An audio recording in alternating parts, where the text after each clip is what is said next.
पिछले कुछ महीने में हमने देखा कि राहुल गांधी अचानक से लोगों के बीच कुछ ज़्यादा दिखाई देने लगे हैं। माना जाता है कि जब नेता अचानक सड़कों पर लोगों के बीच अचानक से दिखाई देने लग जाए तो समझ जाना चाहिए कि चुनाव आसपास है।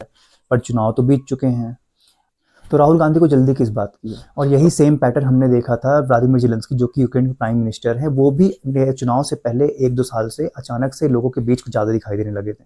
तो आज हम बात करेंगे a tale of two leaders, एक Vladimir Zelensky from comedian to a president, दूसरे Rahul Gandhi from politician to कॉमे।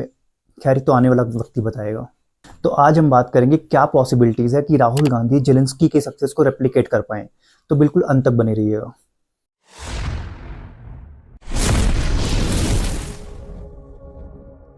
दुनिया की पॉलिटिक्स चेंज हो रही है। वो दिन गए जब एक पॉलिटिकल लीडर को एक डिस्टेंट, अनटचेबल, अनरिलेटेबल समझा जाता था। आज लोगों को ऑथेंटिसिटी चाहिए और उनको ऐसा लीडर चाहिए जो उनके स्ट्रगल में उनको उन्हीं की भाषा में उनसे बात कर सके और उनके रोजमर्रा की जिंदगी में उनको एम्पैथाइज कर सके। एक इंडियन पॉलिटिशियन जो कि जनता के नज़र में खुद को बदलने की कोशिश कर रहा है और जो एक नॉर्मल पॉलिटिशियन की जो इमेज होती है उसके उलट लोगों के बीच जाकर उस इमेज को बचाने की कोशिश कर रहा है। और उनकी जो रिसेंट की एक्टिविटीज़ हैं, जैसे साइकिल चलाने लग जाना, कहीं भी बसों में सफ़र करना, जिम जाना, मार्शल आर्ट सिखाना, ये देखा हुआ सुना सुना लग रहा है थोड़ा। व्लादिमीर ज़ेलेंस्की यूक्रेन के प्रेसिडेंट, जो कि आम लोगों के बीच रेजिलियंस का एक सिंबल बन चुके हैं।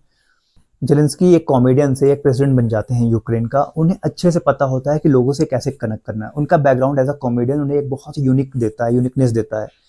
पर अगर वहीं राहुल गांधी की बात करी जाए तो क्या राहुल गांधी उनके सक्सेस को रेप्लिकेट कर सकते हैं? क्या वो इस गैप को फिल कर सकते हैं जो कि एक आम आदमी और उनके जैसे प्राइम मिनिस्ट्रियल कैंडिडेट जो कि प्राइम मिनिस्ट्रियल डायनेस्टी से होके आता है? ज़ेलेंस्की और राहुल गांधी यहाँ दोनों ही एक बहुत ही प्रिविलेज फैमिली बैकग्राउंड से आते हैं और यह उनके लिए एक ब्लेसिंग भी है, तो एट द सेम टाइम उनके लिए एक कर्स भी है। ज़ेलेंस्की पॉलिटिक्स में आने से पहले एक बहुत ही सक्सेसफुल एक्टर कॉमेडियन थे, जिससे उनको पहले ही फेम मिल चुकी थी और उन्हें उनके अपने best TV show servant of the people के लिए जाना जाता था। Заступаючи на цей високий пост президента України, беру на себе повноваження здійснювати свої президентські обов'язки на всій території України.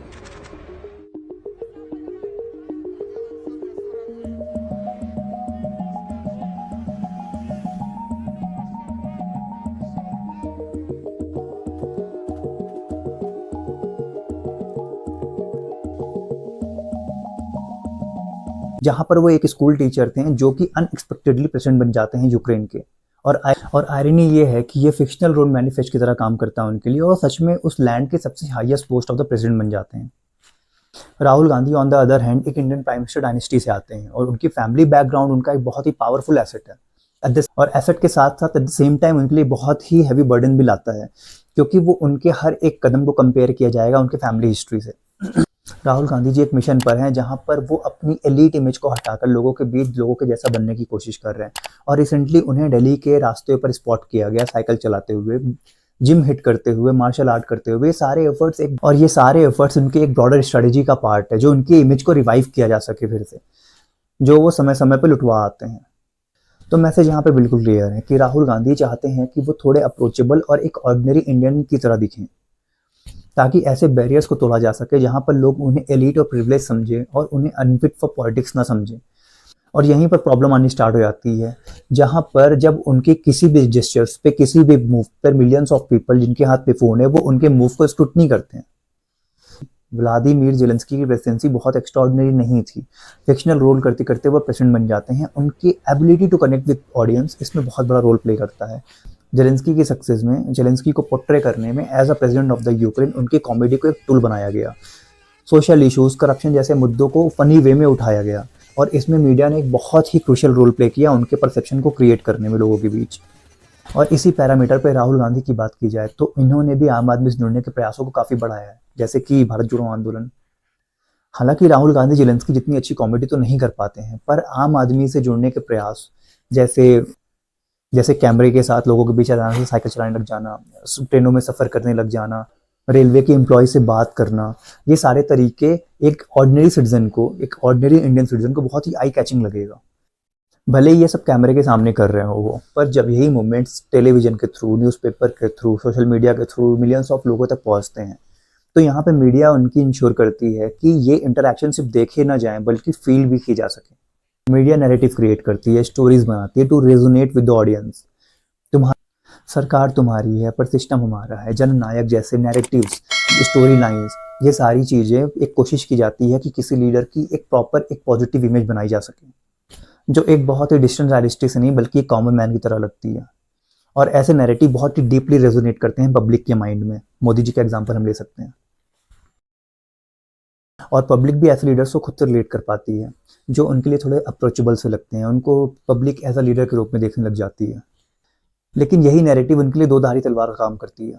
एक तरफ उनकी पॉपुलैरिटी बढ़ेगी तो दूसरी तरफ एक्सपेक्टेशंस भी बढ़ेगी उनसे, और वो बाहर जाके अगर ऐसे ही स्पीच देते रहेंगे तो लोग उन्हें इनकैपेबल ही समझेंगे। और एक बच्चे को भी पता होता है कि किसी से कैसे काम निकलवाना होता है। अगर किसी से कुछ काम करवाना है तो उससे बस थोड़ी सी प्यार से बातें करनी होती हैं। पर राहुल गांधी को ये समझ नहीं आ रहा है कि वोट उनको हमसे ही चाहिए और हमारी बुराई जाके बाहर करनी है। वो किसे खुश करना चाह रहे हैं।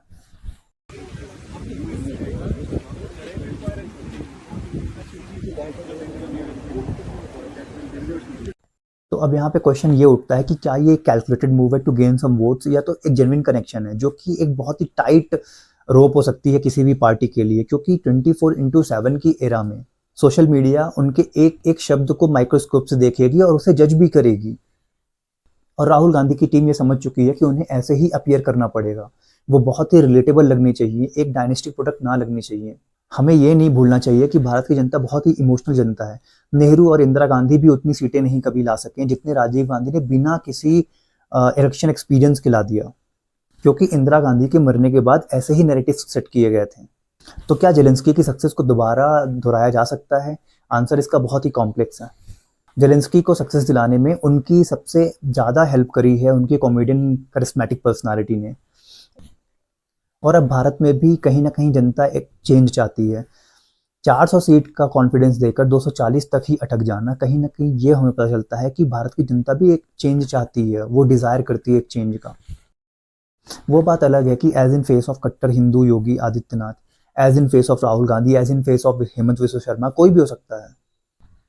तो सोशल मीडिया के एरा पे जहाँ पे इमेज ही सब कुछ मैटर करती है, लोग कहीं घूमने जाते हैं तो पोस्ट करते हैं, शादी करते हैं तो पोस्ट करते हैं, सक्सेस मिलती है तो पोस्ट करते हैं, क्योंकि इमेज ही सब कुछ हो चुकी है। तो अगर राहुल गांधी भी कुछ ऐसा ही कर रहे हैं, खुद को स्टेज कर रहे हैं लोगों के सामने, अप्रोचेबल और रिलेटेबल लगने की कोशिश कर रहे हैं, तो ये बैकफायर भी कर सकता है। क्योंकि असली लीडरशिप फोटोज और केयरफुली क्राफ्टेड पब्लिक इमेज से काफ़ी ऊपर होती है, जिसकी बात उनके पार्टी के लोग खुद नहीं मानते हैं। उन्हें हम लीडर कैसे मान सकते हैं? तो मेरे हिसाब से राहुल गांधी का अचानक से लोगों के बीच दिख जाना बार बार एक बहुत ही केयरफुल स्ट्रैटेजिक तरीके से उनको स्टेज किया जा रहा है। ये मेरे पर्सनल ओपिनियन है, बाकी आपके ओपिनियन डिफरेंट हो सकते हैं।